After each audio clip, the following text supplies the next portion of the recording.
You're watching Business Nigeria. Now, recently, Nigeria has witnessed an uptick in the number of trained skilled workers migrating to other countries, particularly to the West.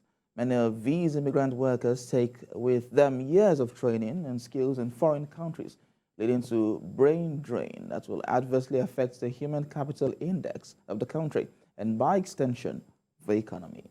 These human capital exports have raised many concerns about the consequent deprivation to many of Nigeria's struggling sectors, particularly the health sector, which has seen the exit of its doctors and nurses in droves in recent years, as more Nigerians are willing to live through difficult routes like education and others. The economic impact on a country like Nigeria cannot be underestimated, as Nigeria battles a high unemployment rate, inflation, insecurity, and others. Well, joining me now live virtually as we dissect the pains and gains of brain drain on Nigeria's economy is a financial and investment expert, Ayodeji Ajurole. Thank you very much for joining me at this point. Now, let's look at it now. There's a mass movement of highly skilled workers to some countries like the US, UK, Canada, Germany, amongst others. What would you say is the rationale behind this? Thank you for having me. I think pretty much, to succinctly put it, people often tend to migrate or move towards opportunity, right? Mm-hmm. And then when we say people tend to move towards opportunity, it perhaps would beg the question, is there opportunity or are there opportunities in the place where they're living for other places? So for us internally here, we think people are just naturally going to be drawn towards opportunity. And we should not also forget that the idea of migration is not new. Of course, the advent of social media, amongst other media platforms, provided an avenue for us to know who's living, who's not living, or perhaps people have to come announce that they are living or otherwise on social media. So it's pretty much making it look like it's a new trend. It's been a trend for a while. We even have a very massive one in the 80s based on history that we can also look at and perhaps learn from. So if you ask me, why are people living? I would say perhaps based on the psychological making of every woman, they are drawn to opportunities, and rightly so, I would say. But this movement now, it's most likely going to affect a lot of things. We understand that a lot of people Nigerians are seeking better lives for themselves and their families. But what is the implication of this movement, and in local parlance called Jagba? What is the implication of this to the Nigerian economy? We've seen doctors leave, lecturers leave, even bankers and all of that, people who have high net worth in Nigeria, leaving it all here to go abroad. I mean, recently we had to do a little bit of brief observation, and then we look into the profession. I mean, particularly professional field. Mm-hmm. Speaking of accountants, speaking of doctors, speaking of nurses, amongst others. And what we found is the fact that the education system locally, or let me say domestically, does not really train candidates or say students in such a way that they are industry ready. So oftentimes what we see is, for medical doctors, for instance, until the year of the housemanship, they tend not to have any on-the-job experience, you understand. Mm. Practically, the people who are going to train this set of professionals, accountants, are the ones living 3 years experience, 2 years experience, 4 years experience above. So it practically means that our productivity within all these segments might be significantly impaired in the short term. There is also the other part of the conversation, right? When we speak of migration, like I said earlier, it is not a new thing really. But the fact is that it is seemingly meeting us at a point whereby education is not that qualitative, and then of course quantitative. And then we are having a situation whereby the people who ordinarily bridge these students or say graduates into the labor market are living in their mass. Mm. Another angle to it is, okay, let's say professionals are moving and then the craftsmen are not necessarily moving. That's not the case. It's more or less like a widespread kind of movement, which means labor cost, labor turnover cost in this sense, in being the cost associated with onboarding new hire, training them to get the feel of the job, and then of course become productive, will become higher for a lot of them because the turnaround time of labor will become even higher. So the point is, we believe it would significantly impair yield in the sense of productivity within the economy. And then it's something that we are looking closely at. I mean, just look around. When you get into some organizations now, it's more or less like I mean, we did a survey around that recently. When you get into some organization, it's more or less like people are just getting a cash of the job rather than a situation whereby there's somebody who already had a command of the job. Yeah. And then, of course, it's just probably showing them the rope. You understand? So for us, we think it has significant implication. And then not something needs to be done about it as early, as soon as possible. So how is this affecting the country's Human Development Index? In no small way. I think we should look at it in two ways, right?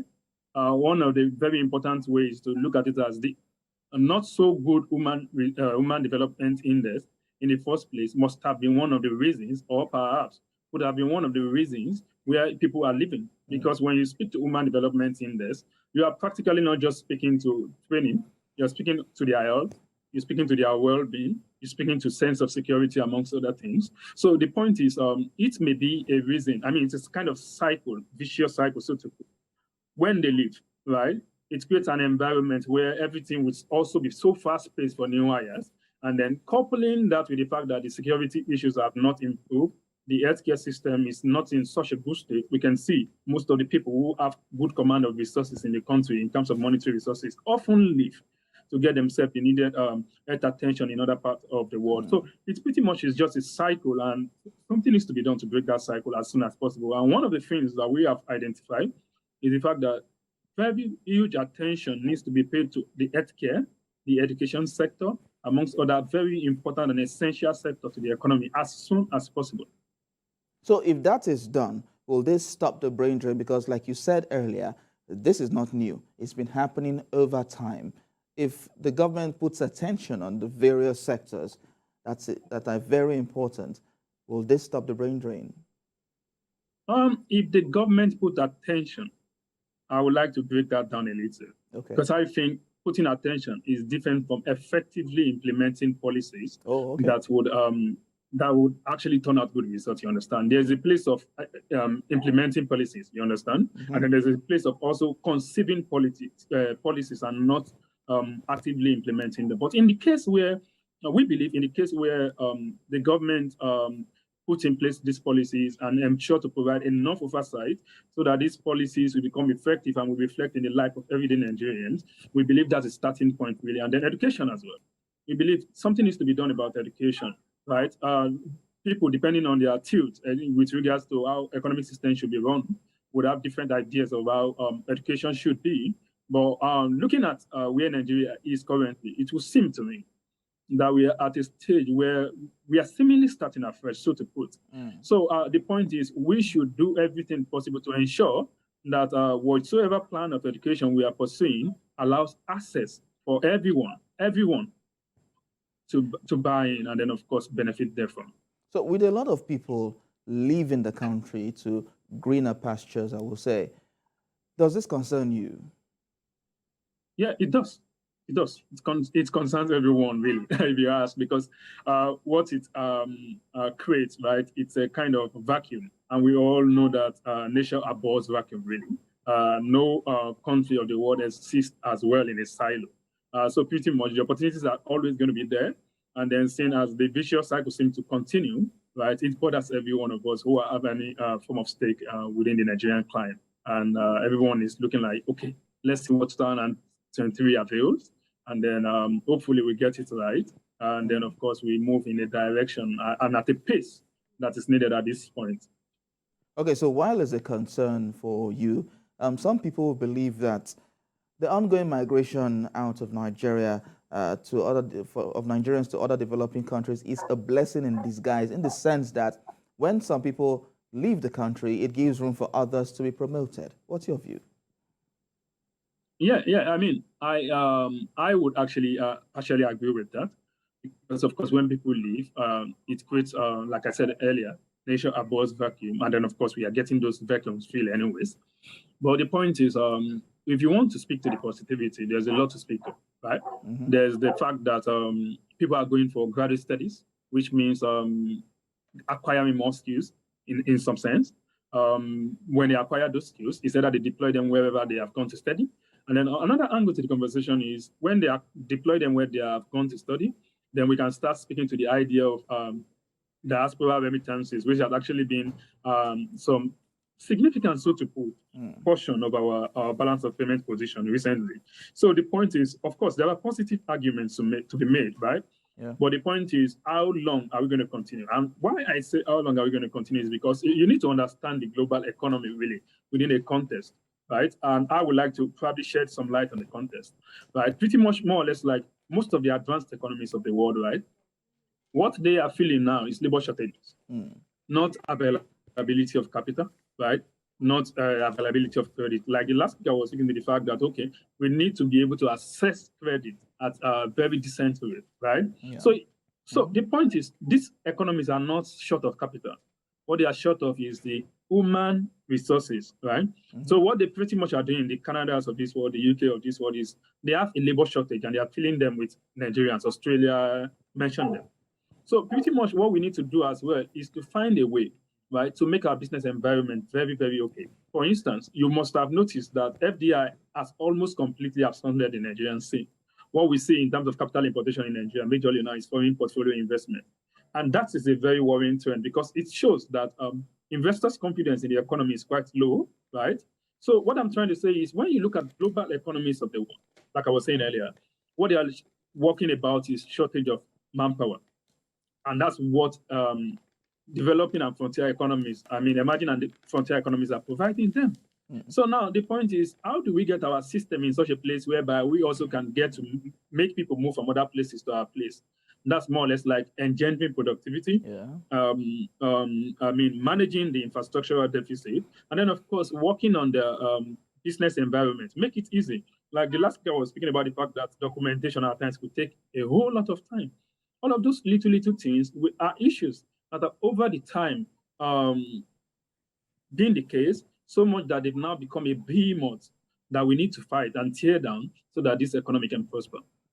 Okay, so I don't want to believe that it's all gloom and doom in the sense that because people are leaving the country is in disarray, but how do we as a nation benefit from this brain drain? One thing is, do you want to make people be mindful of the quote now? A product for exports, right? Are you feeling the local capacity need, domestic capacity need, right? So if you say, how do we want to benefit from it? Already there's a benefit, but we do not think this benefit in the long term is what we need. What we need is a system whereby they do not have enough incentive to live in the first place. And that's pretty much because you have secured the environment, the health system is working properly, they are properly educated so much that they are not just literate, they are educated. We must be very careful because at the end of the day, when you look at graduates within the Nigerian climate, of course, some are exceptional, no doubt. You see a very high likelihood for people to just be literate and not be really educated. Why? You might probably see a case whereby a lot of people, right, do not even know how to look for a job, right? So what we're saying in essence is, if you want to make positive for the Nigerian economy, we should find a way to ensure that our people have enough incentive to stay. That's very important. But it doesn't also take away the fact that these people that are living as well are contributing to Nigeria in one way or the other. The last week,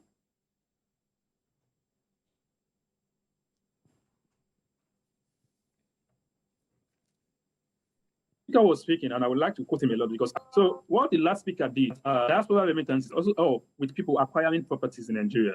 It helps with household income. It helps with household consumption. It helps with a whole lot of things. So what we are saying in essence is, look at the Nigerian economy. Diaspora remittances is helping us a great thing. And then what does that mean? We should not necessarily discourage it, but what we should do is to ensure that while that is going on, we are also putting in place measures to incentivize people to stay within the Nigerian climate. All right, of course, thank you so much at this point for talking to us, financial and investment analyst Ajilore Ayodeji. Thank you very much for giving us an insight into your own thoughts. Thank you so much. Thank you.